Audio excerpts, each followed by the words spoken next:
So in this lecture, we'll be discussing some aspects of gradient. Now we know gradient of a scalar t is given by grad of t is equal to I cap del t del x plus j cap del t del y plus k cap del t del z.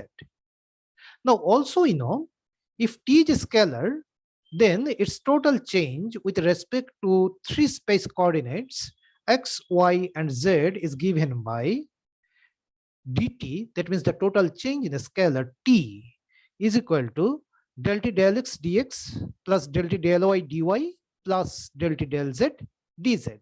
And let us represent this equation by equation 1, where, as we have said, dt represents the total change in the scalar t. Now, equation 1 can be rewritten as, here, while rewriting this equation, we'll be using the concept of dot product in Cartesian component form. So, using the concept of Cartesian dot product in Cartesian component form, this dt can be written as, you can see, I cap del t del x plus j cap del t del y plus k cap del t del z, whole thing dot I cap dx plus j cap dy plus k cap dz. Now, if you take the dot product of these two quantities inside brackets, you can obviously see that it will be redirected to this expression again. So, this particular equation can be rewritten in this manner. Now, the question comes, what is the utility of writing this equation in this manner? Now, you see, I cap del t del x plus j cap del t del y plus k cap del t del z is equal to grad of t, as we already know. Also, I cap dx plus j cap dy plus k cap dz is written as dr bar. Now, what is dr bar? To explain it, let me refer to this particular diagram. Here, we are considering the usual three-dimensional Cartesian coordinate system in x, y, z.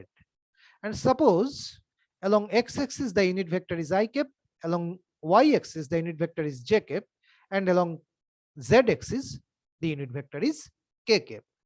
Now suppose you have started moving along x direction initially, and you have traveled a very small amount of distance dx. So the vectorial distance traveled by you along x-axis will be I cap dx.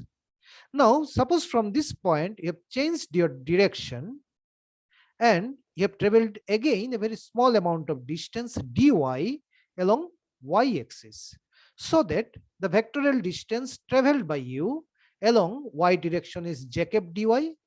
And suppose again from this point you have changed your direction and you have started moving along z direction, and you have traveled a very small amount of distance dz along z direction, so that the vectorial distance traveled by you along z direction is k cap dz.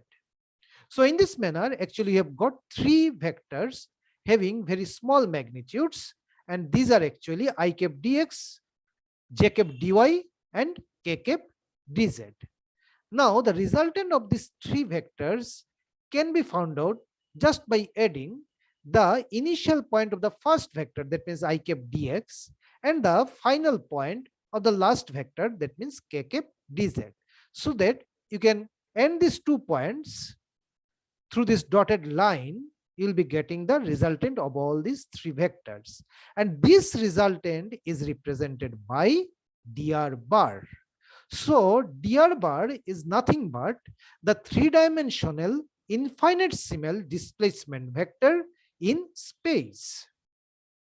So if you replace these two expressions in this equation, then finally we can write dt as dt is equal to grad of t dot dr bar.